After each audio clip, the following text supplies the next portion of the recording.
Hey guys, welcome to my channel. My name is Vivian Reed. Now, don't forget to subscribe and don't forget to like. Now, today, we have a casting director with Tara Rubin Casting because there's a lot of bad information out there and he is here to set us straight. Ladies and gentlemen, Mr. Kevin Metzger-Timson. Hey, Kevin.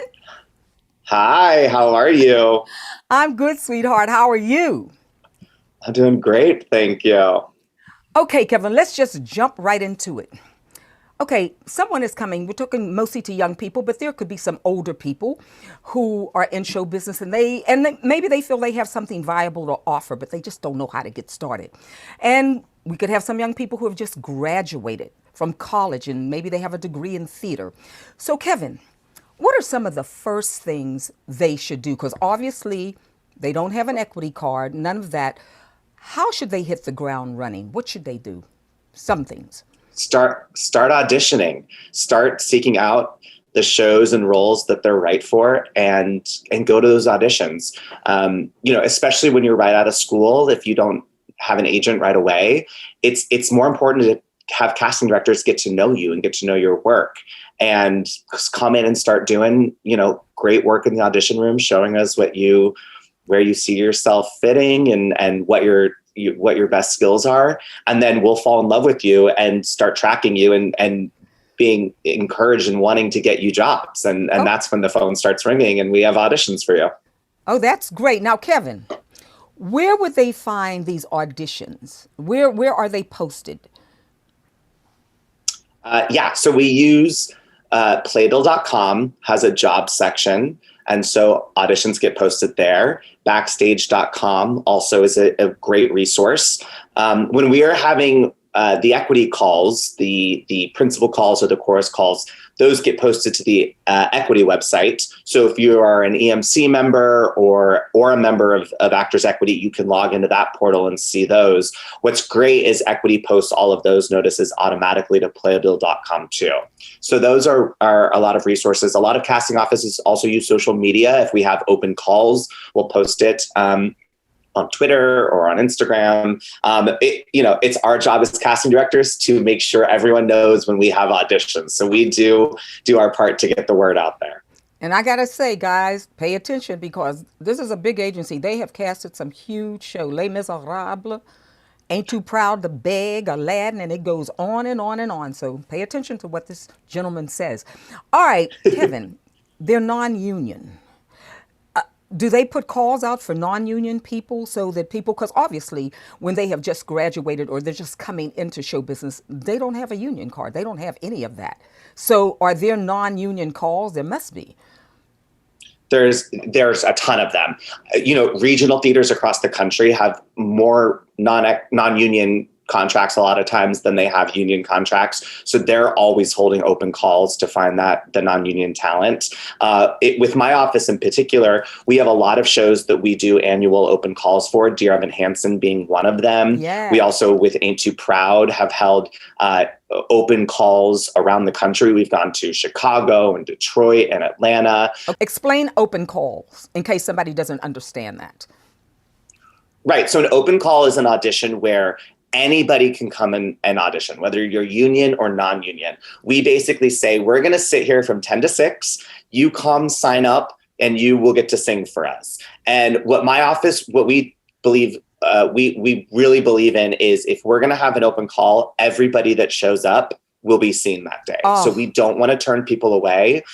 When we do the Dear Evan Hansen open calls, we have 2 or 3 rooms going at a time. So you'll audition for either Tara or me, and we just, pool the people we like at the end of the day. But we really, it breaks my heart to think of actors showing up in the morning and sitting around all day and not getting seen. So we take that very seriously. And so that's another thing. We'll post it to playbill.com. If you see that, come and audition. It's a great way to be seen by us.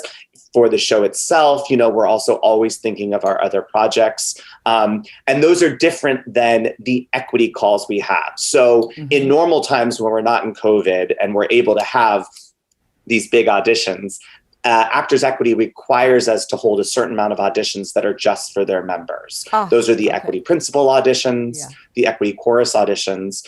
And so we hold those as well. Non-union actors are allowed to come to those auditions and sign up. And once all of the union members are seen, if there's time, they can be seen as well.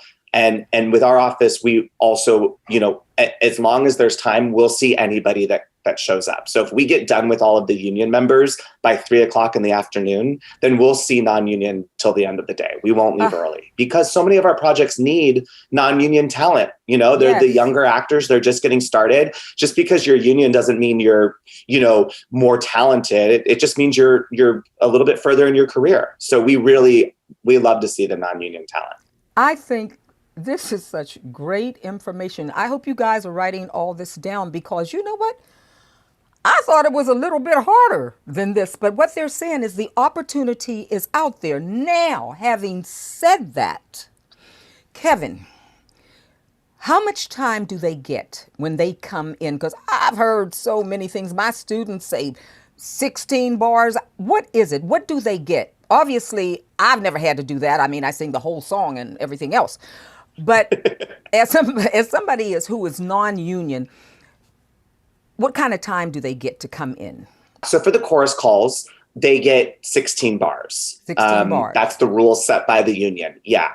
For the EPAs, for the equity principal auditions, we say a brief song. And so if we ever say a brief song, I usually say keep that to around 1.5 minutes. So you still don't want to bring in all 4 minutes of Meadowlark, as great as that song is. Leave us wanting more, right? Also leave us time that if you sing for us for 1.5 minutes and we want to hear something else, we have the time to do that. We don't have to rush you out the door. For the open calls, it really kind of depends from call to call. We'll ask for anywhere between 16 bars to 32 bars to a brief song. It just kind of depends on how many people we anticipate, how many end up showing up. I personally, if it's within my power, I will not ask for less than 16 bars. It's not respectful to the actor's time. And we want actors coming in and feeling like they're showing us their best, so that they feel, empowered in the day, and that they, I want actors leaving my room feeling like happy. And so, 16 bars is already brief enough. And so we'll make time to see the 16 bars. Okay, Kevin. So genre of music, you all will specify the kind of music they should bring in, given the show, I suppose, or do you kind of leave it up to them to bring in anything? No, we'll be specific. So we'll say in the call, traditional musical theater, contemporary musical theater, pop rock. What the actor's job is to know the score well enough so that they know the nuances, right? Because not all contemporary musical theater songs are the same. There's a big difference between a Joe Icona song versus a Michael John LaChiusa song or a Jason Robert Brown song. So understanding that the nuance of the score and also the character that they want to audition for, so that they're being specific about what role they're auditioning for in the show, and choosing a song that reflects aspects of that character and how they see themselves in it. Okay. The biggest thing with pop rock, I'll say, is if we ask for pop rock, sing a song that's been on the radio. Don't sing a contemporary musical theater song, because we want to hear you be a pop rock star for a moment. So that's the biggest takeaway from pop rock auditions. Okay, so do you hear that, guys? If they specify the kind of song that they want you to bring in, don't be coming in with something totally opposite, because they won't understand that. They have specified. So just don't bring in a song because you like it, regardless of what they have asked for. Bring in what they have asked for. It'll just fare better in the long run.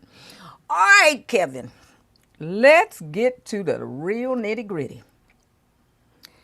How should, and I'm going to be talking to the ladies, how should ladies come dressed to an audition? Well, we've moved past the formality of getting dressed up for auditions. I get that. So like when I was in college, I was taught never wear jeans to an audition, which is we're not in there anymore. So dress for the style of the show, dress for the character. You know, if you're coming in for one of the female identifying roles in Ain't Too Proud, those roles play the Supremes at one point in that show.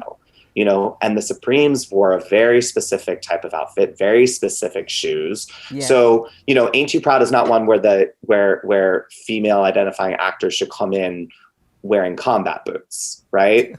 Same thing with male identifying actors.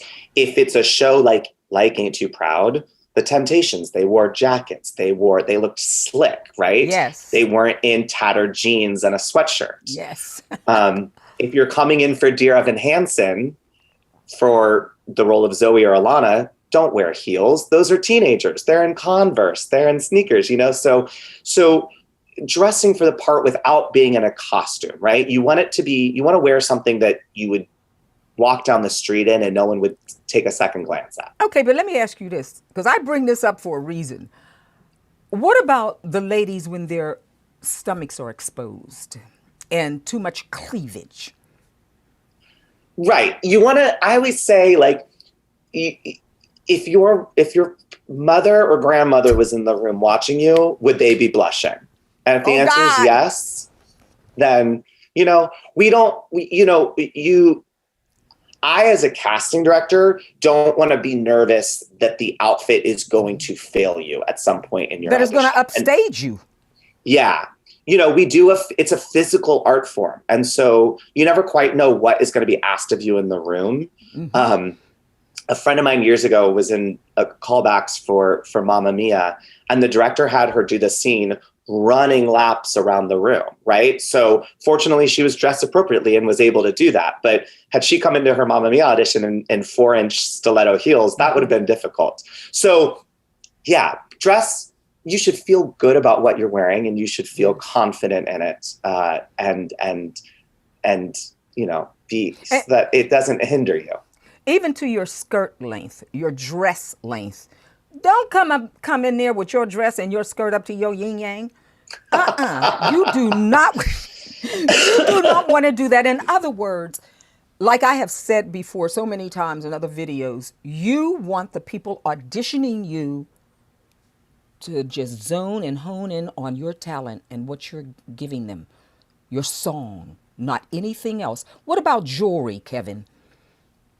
Jewelry's fine as long as it's not distracting. So if you have a bunch of bangles on your wrist that are going to be clanking around the whole time, you know, that's distracting. If you come in with those massive earrings that which I love, but like, you know, that the way the ears down, those are distracting, right? So again, appropriate for the show, appropriate for the role, so that you feel good and so that it's not distracting, so that I don't want to spend your audition either, like you said, like being distracted by the outfit or the jewelry, or also worrying that something's going to go wrong, right? If you if you walk in a room and your earrings are falling off, just take them off. It's fine. I'd rather you just take them off and put them aside than be watching this earring fall from your ear the whole time. Listen, ladies, just put on some lovely little studs. That's all. That's all you'll need, lovely little studs. And then you don't have to worry about that. All right, Kevin, let's get to the biggie. Makeup. Lord have mercy. Kevin, don't get me started. Ladies, you got to pay attention to this. Makeup. Okay, go on, Kevin. I'll let you talk first.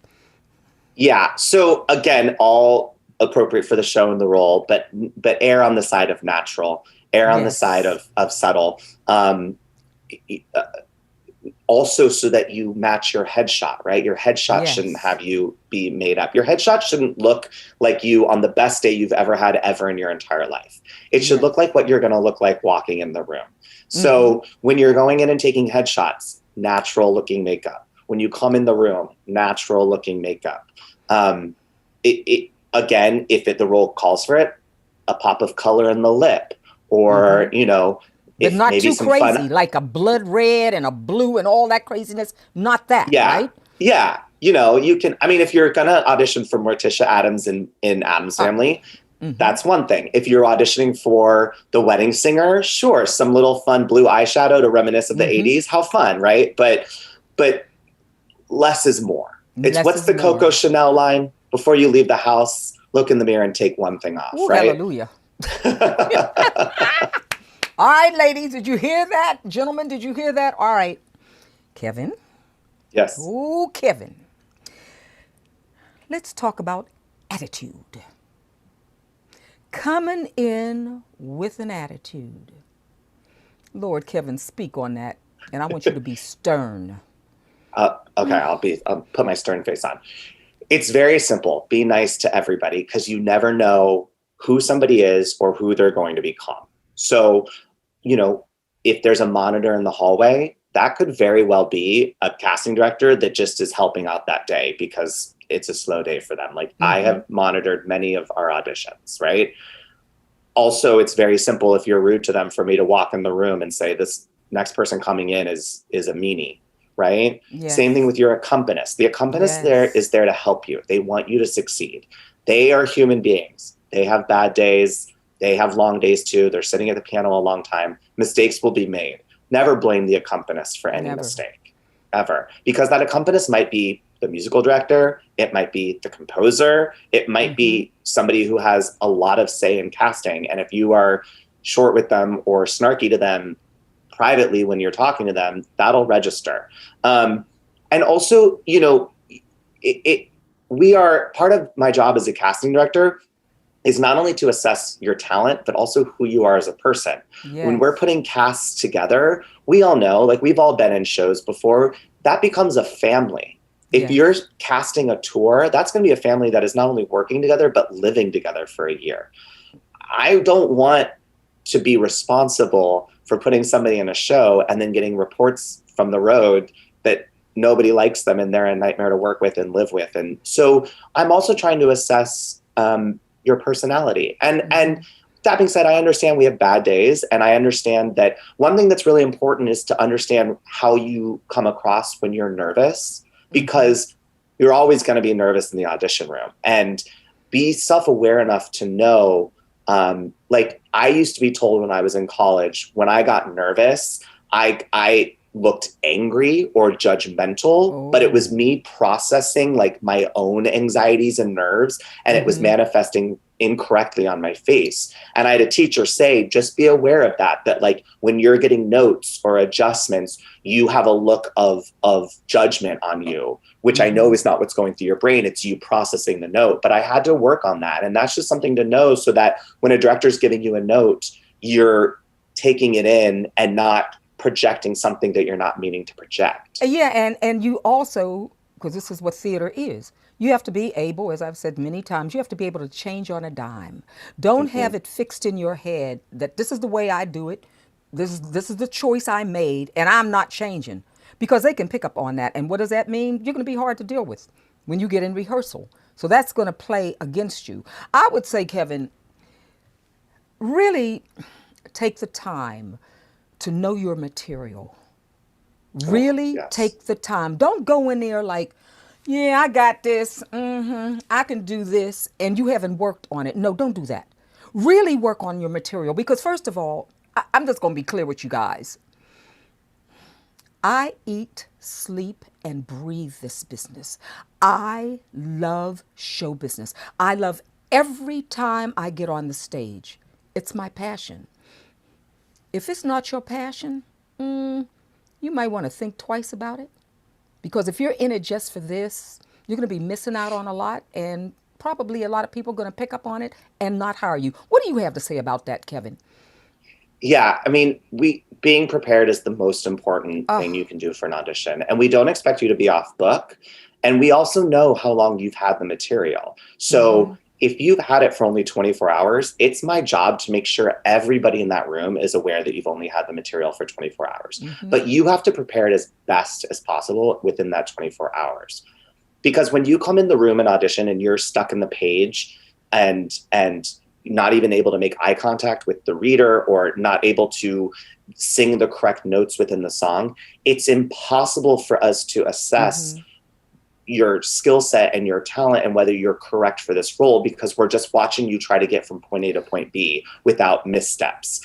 And forget even giving you any adjustments or notes, which is Yes. what you should always be hoping happens, because it means you're doing something right. And the director or casting director wants to kind of just see what else you can do. Yes.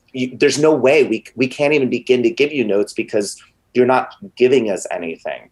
And Yes. so, you know, I understand that everyone is busy and, you know, there's you get a lot of auditions, and sometimes it can be a lot of material.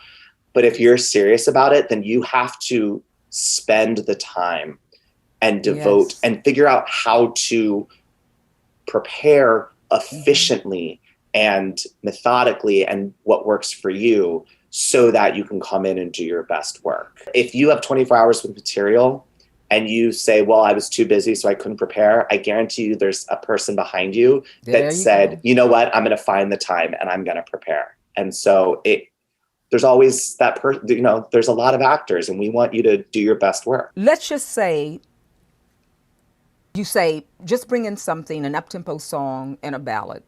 And it's left up to them, whatever choice. And you may specify the genre, but let's say it's not from the show.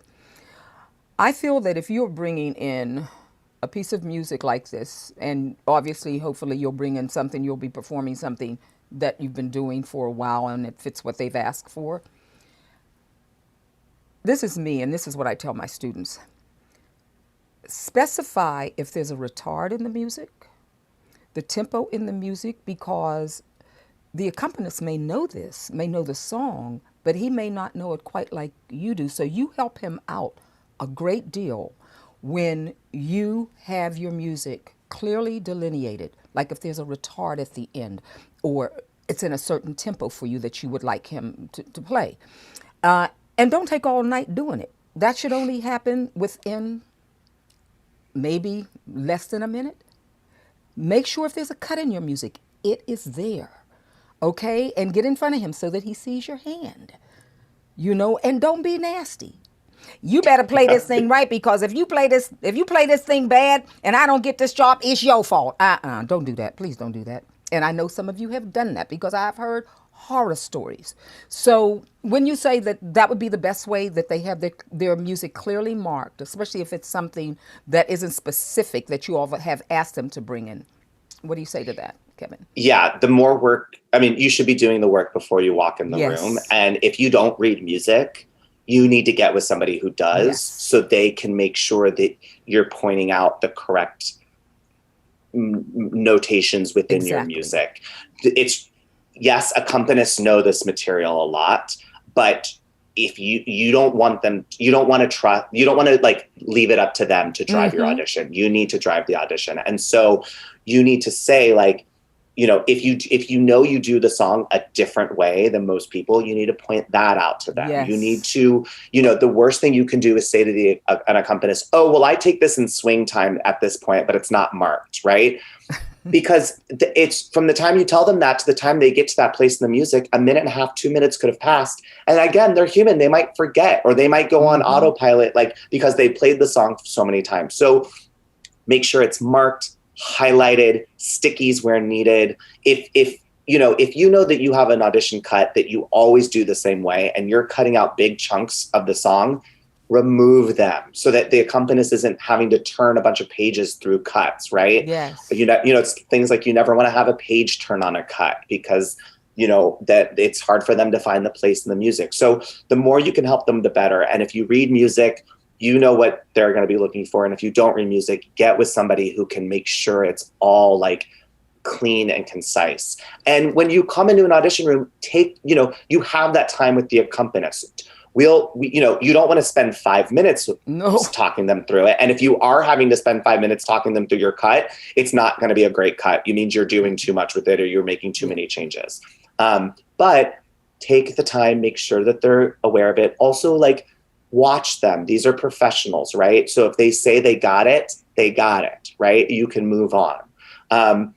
Same thing with when you're setting the tempo, right? You want to set the tempo of the main part of the song, right? So a lot of songs, the first verse is kind of taken out of time, or it's a different tempo. Don't set that as your tempo. Sing them the bulk of the song so that they understand what you want. And also, I tell actors this all the time: know that you are nervous and there is anxiety racing through you and adrenaline. you always set your tempos too fast. So take a breath and actually make sure it's the tempo.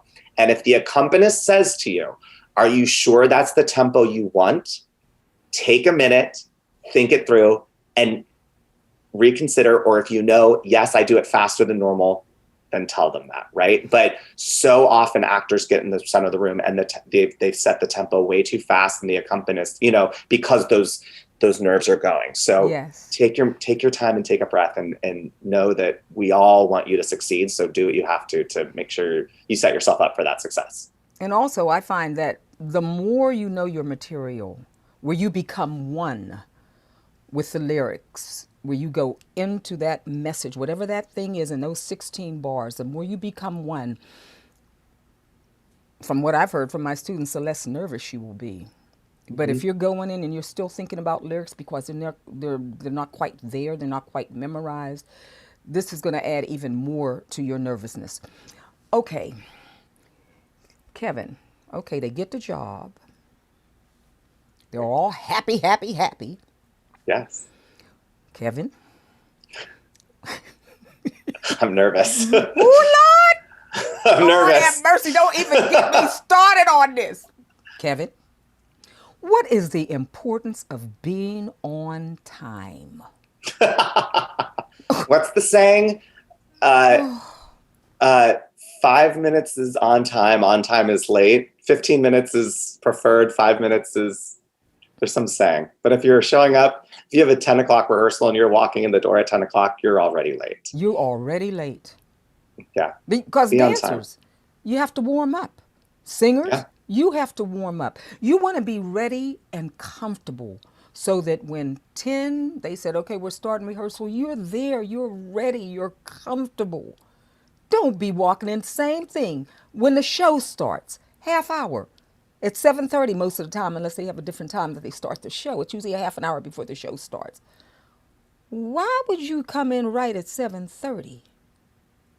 I mean, that's up to you, because, I mean, that's the time they say you must arrive. But me, and usually I have big characters that I'm doing. So I'm at the theater usually hour and a half. I don't dance that much anymore, but when I was dancing, at least 2 hours. Because lateness, because I have fired people working for me doing my shows. I have fired people 2 times late, you're gone. Because lateness is money, and also, Exactly. Kev, I think too, when you have your 10 out of 6, which is theater, equity, that evening, at the end of 6 o'clock, you have to go home and work on what you learned that day. That is not me time. And a lot of people think that's me time, so I can go home and chill until 10 o'clock the next morning. So what happens when you do that? You're fumbling. You haven't worked on it the night before. And then the director, the choreographer, the musical director, they all have to stop, wait on you. What do you have to say about that, Kevin? Yeah, I mean, you're right. Time is money in this business. And there's a lot of people that are working to make you look good on stage. And when you're late to rehearsal, or when you're late to your call at the theater, it's a disrespect to everybody who was on time and is there. As actors, you're the last one in the theater and you're the first one to leave. And so when your dresser is there, or the sound guy is there, and you're making everybody kind of wait for you, it's disrespectful to them, and it also is costing money. And so that's why being on time is important. And also, the expectation in rehearsals is you learn something, and when you come back to revisit it, whether it's the next day or a week later, it's not only where they had left it, but it's improved, and it's settled, and you've grown with it, so that then the director and choreographer can take what you've developed and push it even further. If every time they revisit a scene or a number, you're having to go over the basics of blocking or choreography, you're going to hold up the whole process. That's right. Because that's the technicality of a show, right? The blocking, the choreography is the baseline. What makes a show magic is everything you put on top of that. I mean, for me, Kevin, like I played a 80-some-year-old grandmother in Texas about 2 years ago. and I had the aging makeup, and there was no trace of Vivian Reed anywhere. But the joy, see, I don't know, I just love this business so much. The joy that you get in looking at your role and saying, what can I do to be deep inside this role, inside this character? I mean, I have gotten up in the middle of the night thinking about lyrics. Okay, what was those steps again? Okay, let me practice. This is like 2 and 3 in the morning. But you know what? I'm exhilarated. I'm happy because this is what I want to do. And if you're really into what we call show business and you are fortunate enough to be cast in a role, embrace it. And just what Kevin Yes. said, look for those little nuances in that character that can make it better. Surprise the director. Surprise the musical director. That they Exactly. see that you have worked on it. Because what does that do? That means when that show is over and maybe they're casting another show and you come in the room, they already know what your work ethics are. Hmm. And if you're the right type, because here again, everything boils down to type. Are you the right type? I keep saying that. And I know it's easy, it's easy for me to say, Kevin, because I'm older, but I remember back in the day, if I didn't get something, or even just after an audition, oh God, I should have sang that note higher. Oh Lord, okay, I didn't hit that note right. Why was I so loud? Oh, I didn't read that script. I know, guys, that that's what you're doing, and it's human. It's natural to go home and think about that audition that you had. But you know something, if you have properly prepared for that audition, and you can say when you walk out that room, you know what? I did a pretty good job. That really is what counts, if you can say that. So remember that, guys. It's all about type, and feel good about your audition, especially if you've put in the work. I mean, the one last thing that about all of that, about the idea of ownership of your part and being excited about it, is that I always say is there's no such thing as just ensemble either. Being in an Yes. ensemble is a huge undertaking, and we all know a lot of times the ensemble actors are working twice as hard as the lead actors, and you have a bunch of different roles. And the way that you, by embracing your own role within the ensemble, even if you don't have the most lines or a solo, you're still somebody on that stage, and there's somebody in the audience that is watching you at every moment. When I go see shows, I'm watching the ensemble dancers, right? And so that's how and everybody of course strives and wants to play leading roles. And if you are early in your career, you're going to be offered a lot of ensemble roles. And if you embrace them and treat them as if they are leading roles with the same dedication and same attention to detail, then that's how you catch people's eye. And then they give you an understudy, or they give you a feature in a scene, and then you slowly start to work your way up. But it takes the same, if not more, dedication and focus to be in the ensemble. And there are a lot of people who have done nothing but ensemble, swing, standby, all of that, and they got more money in the bank than I do. It's true. It's a So lucrative business. there is nothing wrong with that, because not everybody, Kevin, not everybody wants to be a lead actor on the stage. Kevin, let's look at the other side of that. Let's be real here. There was a guy, he had star, leading man written all over him, but Kevin, he kept going in for dance ensemble, for Mhm. swing. They couldn't see him past that. When finally he decided, because everybody was saying, "Are you crazy? Why do you keep doing that? They need to see you," because he was a leading man, if ever a leading man was born. He had the talent to deliver, the presence, everything about him said leading man. But I don't know whether he wanted a check coming in more often than, because yeah, there's some downtime when you are a leading person. Mhm.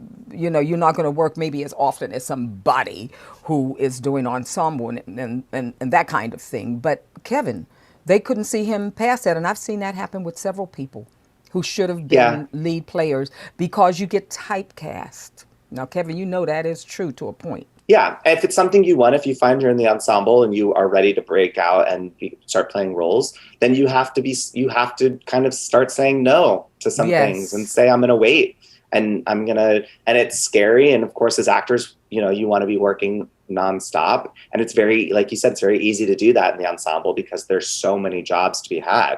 But Yes. if you find that, especially as actors get older or dancers get older, right? It's harder on the bodies and they're ready to make that next step in their career. And so there's power in saying no. And as an actor, you have the right to say no when something doesn't feel like it's the right fit.